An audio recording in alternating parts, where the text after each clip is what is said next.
할렐루야. 하나님의 은혜 가운데 무더웠던 7월을 보내고 새로운 달 8월을 맞이하였고, 오늘 8월 첫째 주일로 하나님을 예배하게 되었습니다. 우리 옆 사람과 한번 인사하도록 하겠습니다. 8월 또 강건하시기를 바랍니다.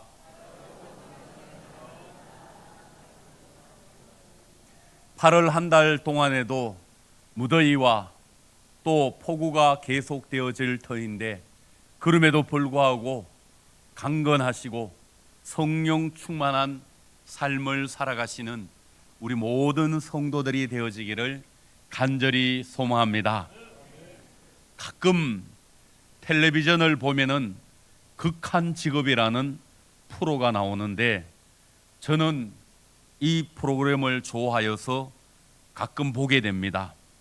극한 직업은 우리 사회 여러 직업에 종사하는 사람들이 실제로 일하는 모습을 그대로 보여주고 있는 프로입니다. 힘들고 어려운 각 분야에서 자신의 자리를 지키면서 묵묵하게 몇십 년 동안이나 그 일을 감당하는 그러한 모습을 보면서 감동을 받을 때가 많이 있습니다. 제가 오늘 설교를 준비하면서 극한 직업을 생각하고 이야기하는 것은 바로 선지자가 극한 직업이라는 마음의 생각이 들었습니다. 선지자는 백성들에게 하나님 심판의 메시지를 전해야 하기 때문에 항상 사람들에게 좋은 소리를 듣지 못하였고 칭찬의 소리를 듣지 못할 때가 많이 있습니다. 또한 선지자는 말로만 하나님의 말씀을 전하는 것이 아니라 때로는 행동으로 하나님의 말씀을 전해야 합니다. 하나님의 사람은 듣든지 아니 듣든지 말씀을 전해야 합니다. 듣지 않아도 전해야 하는 것이 선지자의 사명입니다. 그래서 에스겔서의 말씀을 보시면 이러한 상징적인 행위가 많이 나오고 있습니다. 때로는 머리털과 수염을 밀기도 하였고, 한쪽 방향으로만 누워서 잠을 자기도 하였고, 온 몸을 줄로 묶어서 잠을 자기도 하였습니다. 심지어는 떡을 쇠똥에 구워서 먹기도 하였고, 또 아주 적은 음식만으로 하루를 버티기도 하였습니다. 선지자의 이러한 모든 행동은 이스라엘 백성들의 죄악과 그들이 당하게 될 심판과 앞으로 포로로 잡혀가는 그 모든 것들을 상징적으로 보여주고 있는 행위입니다. 사람들이 보는 가운데에서 이러한 행동을 해야 하는 선지자는 얼마나 힘들겠습니까? 좋은 메시지가 아니라 심판의 메시지를 온몸으로 표현하는 너무나 힘든 일입니다. 선지자의 사명을 직업으로 말할 수 없지만 정말 직업으로 본다면 극한 직업입니다. 너무나 힘들고 어려운 직업입니다. 특별히 다른 성경보다가 에스겔서에는 이러한 상징적인 행위가 많이 나오기 때문에 에스겔을 상징의 선지자라고 부르기도 합니다. 선지자가 이렇게 상징적인 행위를 하는 것은 두 가지의 이유가 있습니다. 첫째, 자신이 전달하고자 하는 메시지를 강렬하게 전달하기 위함입니다. 의사를 전달하는 것은 행동보다 말하는 것이 더없이 있지만은 그 말과 함께 행동이 함께 동반되면은 그 전달 효과가 훨씬 더 크고 극대화됩니다. 그래서 선지자는 말뿐만 아니라 행동으로 표현을 하면서 하나님의 말씀을 전하였습니다. 둘째, 메시지를 드려야 할 대상들이 듣지 아니할 때 그들에게 메시지를 전달하기 위함입니다. 하나님께서 에스겔에게 상징적인 행위를 하게 하신 것은 이스라엘 백성들이 선지자의 하는 말을 귀를 막고 도무지 듣지 않으려고 하였기 때문입니다. 그래서 행동을 통하여서 그들에게 보여주면서 하나님의 말씀을 전하였습니다. 오늘 본문 말씀에서도 하나님은 예루살렘 백성들에게 임할 심판을 상징적인 행위를 통하여 생생하게 전달하고 있습니다. 3절과 4절 말씀을 보시면 에스겔 선지자가 포로처럼 짐을 싸서 낮에는 백성들이 보는 앞에서 옮기고 저녁에는 성벽을 뚫어 짐을 어깨에 메고 포로처럼 나가는 행동을 하였습니다. 앞으로 이스라엘 백성들이 자신처럼 땅에서 쫓겨나고 포로로 끌려갈 것을 미리 생생하게 보여주는 그러한 행동이었습니다. 이러한 모습과 행동을 통하여 백성들은 자신들의 완악한 마음을 깨우치고 하나님의 심판이 피할 수 없는 현실임을 일깨워주고 있습니다. 하나님은 에스겔 선지자를 세워서 이스라엘 족속의 징조로 삼으셨습니다. 에스겔 선지자의 상과 행동 자체가 백성들에게는 하나님의 경고가 되었습니다. 하나님은 때로 말씀뿐만 아니라 사람의 삶을 통하여 자신의 뜻을 드러내고 나타내기도 하시는 분이십니다. 오늘 본문의 말씀을 통하여 우리들도 에스겔 선지자처럼 행동과 삶으로 하나님을 나타내고 그 하나님을 증거해야 할 줄로 믿습니다. 이스라엘 백성들은 하나님의 말씀에 눈과 귀를 닫고 죄악에 빠져서 먹고 마시며 살았습니다. 한마디로 하나님의 말씀을 거부하고 예면하며 듣지 않았습니다. 완악하고 강팍한 마음으로 장차 임할 심판의 메시지를 듣지 않았습니다. 듣지 않았기 때문에 에스겔 선지자는 자신의 온 몸으로 하나님의 심판의 메시지를 전달하였습니다. 그래서 자신이 포로의 모습이 되었고 포로의 행장을 꾸려가지고 왔다 갔다 하면서 사람들에게 보여주면서 너희들이 앞으로 이렇게 포로로 잡혀가게 될 것이라는 것을 나타내 보여주었습니다. 에스겔 선지자는 수치와 조롱을 무릅쓰고 하나님의 말씀을 전하는 자의 사명을 감당하였습니다.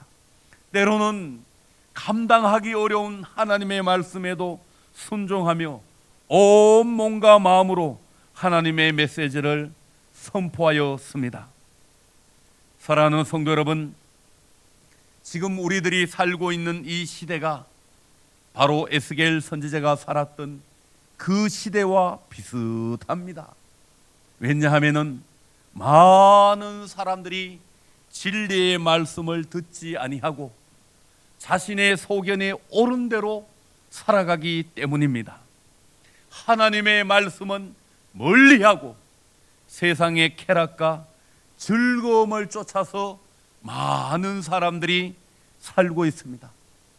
그래서 오늘 이 시대를 디모데후서 4장 3절과 4절 말씀을 보시면은 이렇게 말씀하고 있습니다. 때가 이르느니 사람이 바른 교훈을 받지 아니하며 기가 가려워서 자기의 사욕을 따를 스승을 많이 두고 또 그 길을 진리에서 돌이켜 허탄한 이야기를 따르리라. 많은 사람들이 하나님의 진리의 말씀에는 길을 닫아버리고 허탄한 세상의 이야기, 세상의 성공을 따르고 있다고 말씀하고 있습니다. 사람들이 복음의 진리는 듣지 아니하고 이단과 사이비의 세력들의 미혹이 되고 있는 이러한 시대를 우리가 살아가고 있습니다. 이러한 시대의 흐름 가운데 오늘 우리들은 어떻게 해야 하겠습니까? 우리 성도들이 하나님 말씀에 순종하는 행동으로 진리를 나타내 보여주어야 할 줄로 믿습니다. 오늘 우리들이 이 세상을 본받지 아니하고 두렵고 떨림으로 하나님을 경외하며 악에서 떠나는 삶을 살아야 하고, 그 삶을 믿지 않는 사람들에게 보여줌으로 말미암아 하나님의 메시지를 전달하는 이 시대의 선지자의 사명을 감당해야 할 줄로 믿습니다. 오늘 우리는 이 시대 가운데 하나님의 선하시고 기뻐하시고 온전하신 뜻이 무엇인지 분별하며 살아야 할 줄로 믿습니다. 하나님의 진리의 말씀이 우리의 몸과 마음과 행동으로 나타나서 증거되어야 할 줄로 믿습니다. 여러분, 예수님이 이 땅에 오시어 하나님의 사랑을 우리에게 보여주신 것처럼 우리들을 통하여 그 하나님의 사랑과 말씀이 전달되고 전파되어야 할 줄로 믿습니다. 눈에 보이지 않는 하나님의 사랑과 하나님의 말씀이 우리의 삶과 행위를 통하여 보여져야 합니다. 이제 우리가 살고 있는 이 시대는 말로만 복음을 전하는 시대가 아닙니다. 옛날에는 그냥 말로만 복음을 전하여도 사람들이 교회에 많이 왔지만은 이제는 그런 시대가 아닙니다. 예수 믿는 사람들이 말만 잘한다고 비판하는 그런 시대를 우리가 살고 있습니다. 세상의 사람들이 삶으로 행동으로 하나님의 사랑과 진리를 우리에게 보여주기를 요구하고 있습니다. 그래서 우리는 에스겔 선지자처럼 행동하는 성도가 되어서 말로만 복음을 전하는 사람이 아니라 삶과 행동으로 복음을 전하고 하나님의 진리를 나타내 보여줄 수 있는 그러한 성도들이 되어야 할 줄로 믿습니다. 우리가 예수님을 보면은 하나님의 사랑을 느끼는 것처럼 우리 성도들이 세상 가운데에서 살아갈 때 여러분들의 모습을 보면서 세상에 많은 사람들이 정말 하나님이 저렇게 사랑이 많은 분이구나, 하나님의 진리가 이렇구나 하는 것을 느낄 수 있는 그러한 전달자로서의 사명을 온전히 감당해 나아가시기를 간절히 소망합니다. 두 번째로, 우리는 항상 내가 주체가 되어서 하나님의 말씀에 순종하는 성도들이 되어야 합니다. 여러분, 가끔 우리가 설교를 들으면서 오늘 설교는 김 집사가 들어야 하는데, 오늘 이 목사님의 이야기는 박 집사가 들어야 하는데, 이 설교를 누가 들었으면 좋겠다라고 생각할 때가 얼마나 많이 있습니까? 이것은 말씀을 듣는 올바른 자세가 아닙니다. 우리는 철저하게 내 자신이 주체가 되어 나에게 주시는 말씀으로 들어야 하고, 내가 순종해야 할 말씀으로 들어야 은혜를 받을 수 있는 줄로 믿습니다. 그래서 7절 말씀을 보시면, 내가 그 명령대로 행하여 낮에 나의 행장을 끌려가는 포로의 행장같이 내놓고, 저물 때에 내 손으로 성벽을 뚫고 캄캄할 때의 행장을 내다가 그들의 목전에서 어깨에 메고 나가니라. 이 말씀을 보시면은 나 또는 내라는 말이 3번이나 나오고 있습니다. 그런데 실제 원어로 보시면은 8번이나 나오고 있습니다. 왜 그렇게 많이 나올까요? 하나님의 말씀에 순종하는 주체가 다른 사람이 아니라 나 자신임을 강조하기 위함입니다. 여러분, 이 말씀은 가장 먼저 에스겔이 순종해야 할 말씀입니다. 그래서 내가 들어야 하고 내가 순종해야 할 말씀이라고 고백을 하고 있습니다. 이 말씀을 원문에 가깝게 번역을 하면, 그리고 내가 명령을 받은 대로 내가 그렇게 행하여 낮에 내 행장을 사로가 잡혀가는 자의 소지품처럼 내가 내놓고, 저녁 때에 내 손으로 내가 담을 뚫었으며, 캄캄할 때에 내가 행장을 내어다가 그들의 목전에서 내 어깨에 메고 내가 나갔다라고 번역을 할 수 있습니다.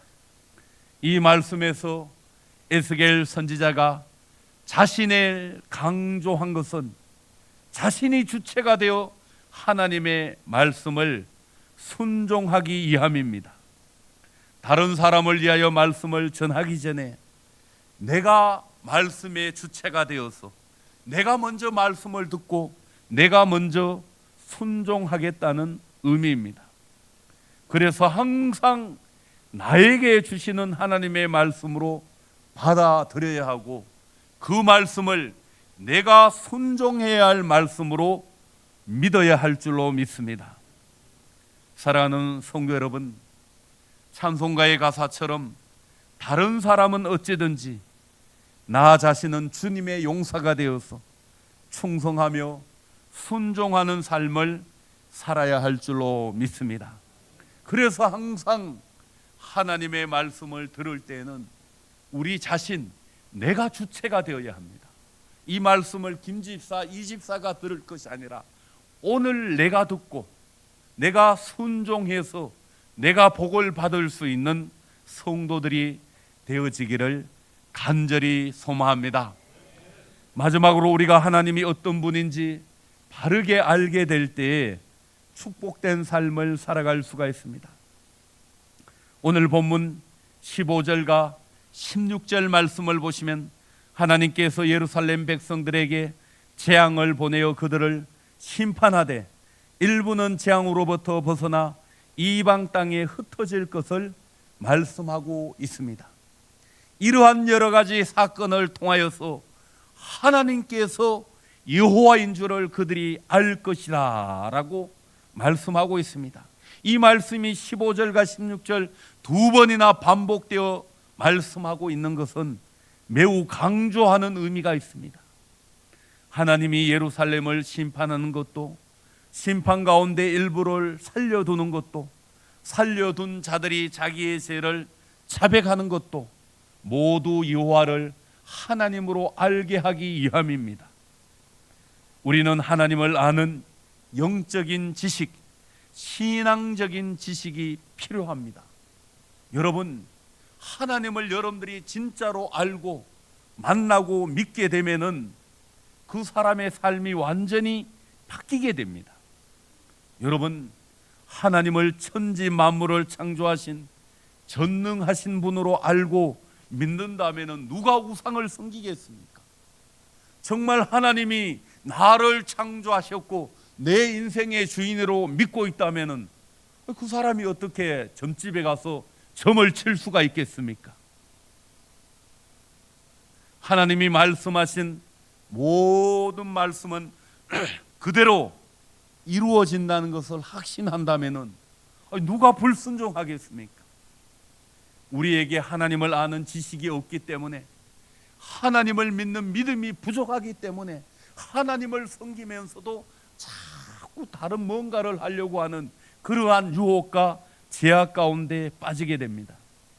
이스라엘 족속들이, 이스라엘 백성들이 조상 때로부터 수많은 시간 동안 여호와 하나님의 이름을 부르기는 하였지만 실제로 하나님을 온전히 믿는 지식과 믿음이 부족하였습니다. 하나님을 제대로 알지 못하였고 그 능력을 의심하였기 때문에 하나님을 믿는 것처럼 보이지만 뒤에서는 우상을 함께 섬겼습니다. 선지자가 여러 번 경고하였음에도 불구하고 우상을 버리고 하나님께로 돌아와 하나님만을 섬기는 그러한 선택을 하지 못하였습니다. 그래서 이스라엘 백성들은 하나님을 믿는 척하면서 우상을 함께 섬기며 복을 받으려고 하였습니다. 조상 때로부터 하나님의 이름을 불렀지만 하나님이 어떤 분인지 제대로 알지 못하였기 때문에 이러한 삶을 살았습니다. 하나님이 좋아하시는 것과 하나님이 싫어하시는 것이 무엇인지를 알지 못하였습니다. 하나님이 좋아하는 걸 해야 되는데 하나님이 싫어한 우상을 숭배하였습니다. 하나님께 회개하고 돌아와야 할 때를 알지 못하였고, 그러다가 결국에는 하나님의 심판을 당하게 되었고 그들이 멸망을 당하게 되어 포로로 잡혀가게 된 줄로 믿습니다. 여러분, 우리가 신앙생활을 하면서 하나님이 어떤 분인지를 정확하게 아는 것이 중요합니다. 그래야만이 하나님이 어떤 것을 좋아하시고 싫어하는지를 분별할 수 있는 줄로 믿습니다. 우리 가운데는 조상 때로부터 예수를 오래 믿어도 하나님을 제대로 알지 못하는 성도들이 많이 있습니다. 옛날부터 신앙생활을 오래 했음에도 불구하고 하나님을 잘 알지 못하는 사람들이 많이 있습니다. 그저 교회에 다니면서 하나님의 이름을 수없이 들었지만 정작 하나님을 의지하고 살아가는 사람은 많지 않다는 말씀입니다. 왜 그럴까요? 하나님이 어떤 분인지 알지 못하기 때문에. 오늘도 마찬가지입니다. 여러분들이 하나님이 어떤 분인지를 제대로 알고 하나님이 기뻐하는 행동이 무엇인가를 알았다면 이 예배 시간에 나는 세상 무슨 일이 있어도 예배에 나아가서 하나님을 예배하며 하나님을 기쁘게 하리라 순종하고 이 자리에 나오게 되는 줄로 믿습니다. 그런데 하나님을 제대로 알지 못하는 사람들은 그 믿음이 부족하여서 다른 일을 하고 세상의 길로 가는 경우가 얼마나 많이 있습니까? 호세아서 4장 6절의 말씀을 보시면 내 백성이 지식이 없음으로 망하는도다. 내가 지식을 버렸으니 나도 너를 버려 내 제사장이 되지 못하게 할 것이요 내가 내 하나님의 율법을 잊었으니 나도 내 자녀들을 잊어버리리라 라고 말씀하고 있습니다. 여기에서 말하는 지식은 세상 지식을 이야기하는 게 아닙니다. 하나님의 백성들이 하나님을 아는 지식이 없었기 때문에 그 지식을 버렸기 때문에 결국에는 망하게 되었다라고 말씀하고 있습니다. 여러분, 우리가 하나님을 아는 지식이 없으면은 우리의 인생 가운데 어느 길로 가야 할지 분별하지 못할 때가 많이 있습니다. 우리의 인생 가운데 어느 것을 취하고 어느 것을 버려야 할지 분별되지 못하고 판단하지 못할 때가 얼마나 많이 있습니까? 사랑하는 성도 여러분, 성경은 하나님이 어떤 분인지를 우리에게 알려주시는 책입니다. 이 성경을 많이 읽게 되면은 여러분들 가운데 하나님을 아는 지식이 충만하게 될 줄로 믿습니다. 이 성경을 깊이 있게 읽어 나가면은 하나님이 기뻐하는 것이 무엇이고 하나님이 싫어하는 것이 무엇인지 구별하게 되고 분별하게 되는 줄로 믿습니다. 그리하면은 하나님이 기뻐하는 삶을 살아가면은 그 사람은 자연적으로 복을 받으며 은혜를 누리며 살아가게 될 줄로 믿습니다. 에스겔은 상징의 성지자라고 불려질 정도로 온몸으로 하나님의 말씀을 전하였습니다. 그는 여러 가지 행위로 하나님의 말씀을 표현하였습니다. 오늘 우리들도 온몸과 마음으로 하나님의 말씀을 선포하고 하나님을 전하는 성도들이 되어야 합니다. 우리의 구별된 삶과 착한 행실을 통하여 다른 사람들이 하나님을 발견할 수 있도록 해야 할 줄로 믿습니다. 오늘 우리는 내가 먼저 말씀의 주체가 되어 순종하는 사람이 되어야 합니다. 다른 사람이 아니라 나에게 주시는 말씀으로 들어야 하고 내가 순종해야 할 말씀으로 믿어야만이 그 사람이 복을 받을 수 있는 줄로 믿습니다. 우리는 하나님을 아는 지식이 있어야 합니다. 조상 때로부터 예수를 믿고 교회를 다녀도 하나님을 바르게 알아야만이, 어떻게 살아가는 것이 하나님이 기뻐하는가를 알아야만이 복된 삶을 살아갈 수 있는 줄로 믿습니다. 그래서 호세아 선지자는 오늘 우리들에게 이렇게 말씀하고 있습니다. 호세아 6장 3절의 말씀입니다. 그러므로 우리가 여호와를 알자, 힘써 여호와를 알자. 그의 나타나시면 새벽빛같이 어김없나니 비와 같이 땅을 적시는 늦은 비와 같이 우리에게 임하시리라. 아멘. 사랑하는 성도 여러분, 일평생 하나님을 알 때 힘써 알아나가시고 오늘 하루하루의 삶 가운데 하나님이 기뻐하는 것이 무엇인지, 하나님이 오늘 우리에게 요구하는 것이 무엇인지를 알고 순종함으로 말미암아 복된 삶을 살아가시는 우리 주산제일교회 모든 성도들이 되어지기를 간절히 소망합니다. 기도하겠습니다.